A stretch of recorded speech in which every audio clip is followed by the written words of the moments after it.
And somehow we have arrived at Monday and it's the end of the bank holiday weekend. So yesterday was a bit of a bust because it rained all day long, and today was much the same. So obviously I didn't make it to Glendale. So apart from just doing some kind of errands and cleaning and walking the dogs, there wasn't really much to report.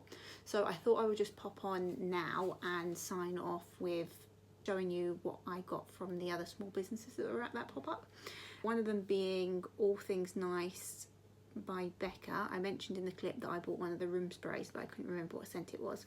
So I got elderflower and burnt coconut sugar.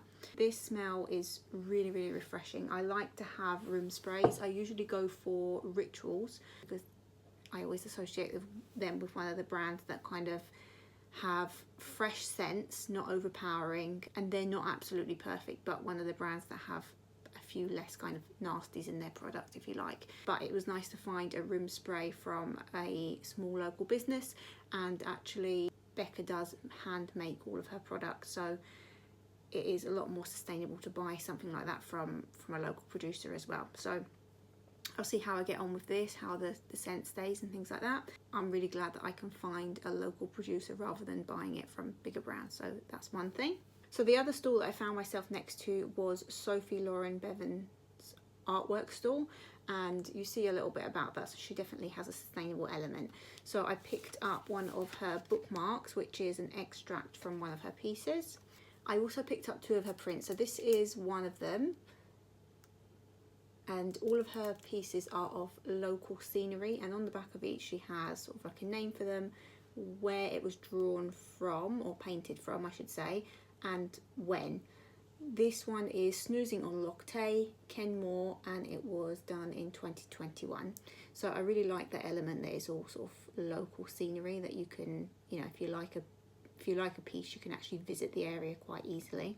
These are prints. I know on her Etsy she does have some of her original pieces up for sale, which obviously cost a bit more because they're original watercolours, but this one is a print.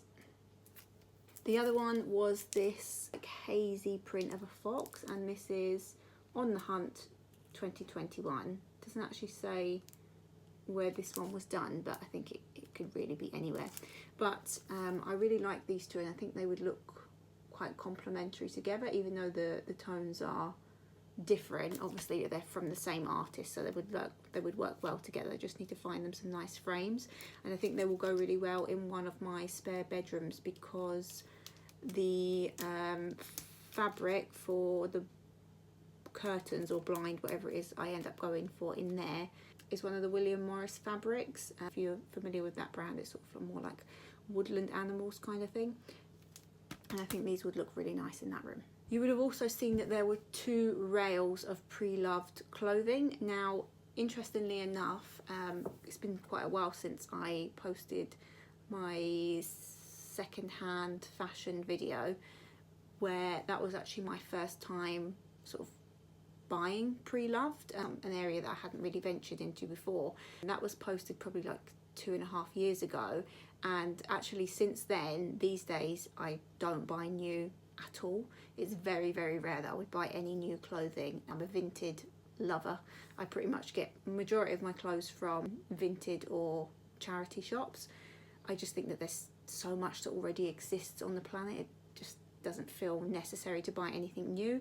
The only time I would buy something new is if it's something very, very specific, and it's hard to find exactly what I want pre-loved, but that's very rare. So I got a dress. This was an M&S dress, and it was just in this kind of red snakeskin fabric, and what I liked about it is that it is full length. Well, it's full length for me because I'm very short, and I do really like a full length dress nowadays, and I really like that it can be, I think I can wear that on a lot of different occasions. I'm actually starting to lose my voice. So yeah, that was everything that I picked up on the day. Definitely leave everybody's details down below so you can check them out. So some really good local producers there, but equally if you don't live locally, they all have online presence that you can actually find them either on Instagram, Facebook, Etsy. They have lots of different options, so I'll leave their details down below. The very last thing that I wanted to speak about before I sign off is sort of like a health related item, health food type item. for the first time in a very long time, I actually ordered something off Amazon. Very rare for me. This is something that I really, really wanted to try. So just a bit of background on this. I recently, well, relatively recently, gave up caffeine. I gave it up totally. So I was generally having sort of like a coffee in the morning, very occasionally having a second coffee in the day. Very much enjoying a coffee stop when I was out and about. But I was noticing that getting up in the mornings, I really, really needed to have that coffee. I wasn't really functioning very well without it, and still experiencing sort of like slumps in the middle of the day, which was increasing the amount of time that I was having a second coffee during the day. It wasn't all of the time, but it was sort of kind of gradually creeping up. But I was also finding that even that second coffee wasn't really having an impact, or if it was very short-lived. I'm not somebody who really drank coffee only for the boost. I enjoy the smell of coffee, I enjoy the taste of coffee. It's just something that I really, really liked. So I had been on a bit of a journey with coffee in the sense that I was previously, probably like 2 years ago or so, drinking instant coffee, and I was finding that my stomach really wasn't liking it. I was experiencing sort of like bloating, particularly around sort of like the top of the stomach area. So I switched coffee to a pressed coffee, and a better quality one, which helped for quite some time. Like I say, I found that I was becoming quite reliant on it, and this really showed itself when one time I ran out of milk, and I usually use either goat's milk or plant-based milk, and I ran out of milk and I didn't have my morning coffee, and I didn't have time to go to the shops before I started work, so it kind of would have been like midday before I could actually go and get anything. So I ended up actually going the whole day without any coffee, and what I found was that I had an incredible headache. I was really, really fatigued, and I really found it difficult actually even to like put a sentence together. I just generally struggled to think straight. I had terrible brain fog, and I realised that actually I must be reliant on that caffeine, which I didn't think that I would be, because I was only, for the most part, having one coffee a day. So in terms of recommended amounts, I was definitely well under what the maximum would be. But it was quite clear that I was reliant on that coffee, which is not something that I want. I don't want to be reliant on any kind of artificial stimulant to kind of get me through. So I decided from then that I was just gonna completely cut it out cold turkey, just to kind of break that habit. The first, I would say, 10 days, it was really, really difficult, mostly because of the side effects. More of the same of what I was just saying. So the headaches lasted for probably about 4 days or something. Actually, it was easing. The first day was the worst, but I persistently had a headache most days for the first 4 or 5 days. The brain fog and the fatigue lasted a bit longer, but once I hit the 10-day mark, all of the symptoms kind of subsided. So I initially did about 2 months totally caffeine free, and then I was away and I kind of just, sociably had a coffee here and there, just, being in kind of nice places and wanted to try the coffee. It wasn't an everyday thing. I did dabble in the coffee again. So I'm probably now, since being back, about a week and a half, 2 weeks off of the coffee again. So I didn't have withdrawals like I did the first time, because like I say, I wasn't having it routinely, and I think I'd got the majority of that out of my system.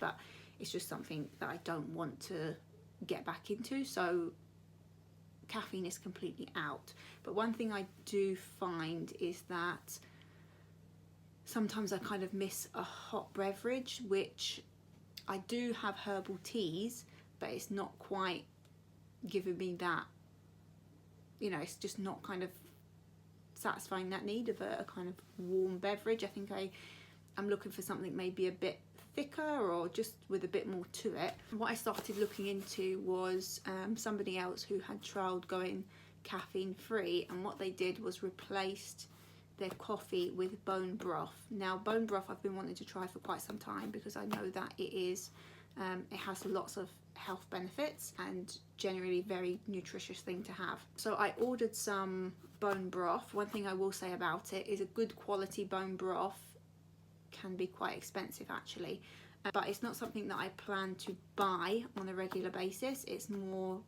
purely because of the fact that for anybody who knows this channel, I batch cook, and at the moment my freezer is jam-packed with stuff, so I have no plans to be cooking with any kind of meat or anything like that. And to be fair, if I made a batch of bone broth, I wouldn't actually have anywhere in the freezer right now to store it, and I wanted to kind of start trialing this right away.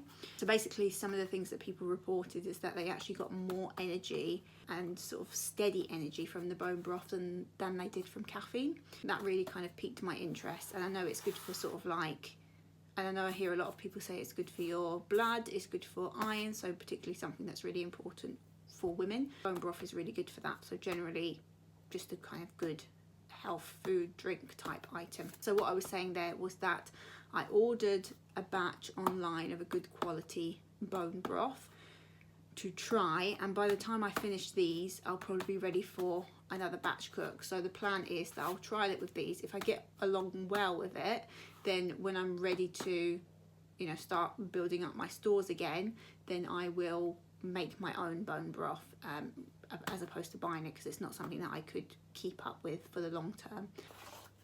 So the brand I went for was Freya. I went for a mixed pack of 6, so half and half chicken and beef bone broth. You can see these cartons aren't particularly big, so the recommended amount to get the benefits is 1 cup a day, so that's probably like 2 days worth in a carton. So you can see if you had to buy them on a regular basis in 6 carton packs, that's only going to last you about 12 days, so just under 2 weeks. So it's, like I said, not something that I would be doing on a regular basis, just something that I wanted to try out. So in this video I'm kind of just introducing that, but what I might do, just for interest's sake, I may document my experience and just see whether what they're saying in terms of energy and whether I actually notice a difference, what I think of this brand, what I think about, like I said, the experience overall. I might actually document that starting probably tomorrow. I plan to start replacing, well, not replacing because it's already out, but having a cup of this in the morning, starting that tomorrow, so that will be Tuesday. So actually I probably will document that, especially sort of like first impressions, and see how I get along with it. But like I say, I chose this brand because it hasn't got any nasties in it. Obviously it would be better making it yourself. It's always better making it yourself. Once open, consume within 4 days. If you're planning to have a cup every single day, which again is kind of recommended, they say sort of, if you want to feel the benefits of bone broth, the recommendation is sort of like 3 times a week. But we'll see how I get on with it, whether it's something that I want to drink every single day or whether it's something that's going to be a couple times a week type thing. So yeah, I will finish on that note. I'm not sure how long this vlog will turn out, but I hope it was interesting. It's just sort of like a segue into me getting back into producing content on this channel, because I did enjoy it before. Like I said, it just became a bit too much managing all the different projects. So hopefully this is the start of more regular posting. I actually do already have a sit down type video filmed and in the process of being edited, so that will likely be the next one that's out, but I will have more vlogs coming soon. I've got some projects planned around the house, because I know that some of that sort of home sustainable content, people were quite interested in that, so I will definitely document some of that. I think it will be quite interesting, although it feels to me in the last 2.5 years I haven't done much in terms of updates in the house. When I look back at some of the previous footage, actually quite a lot has happened. But on that note, I'm going to leave it there, and I'll see you next time.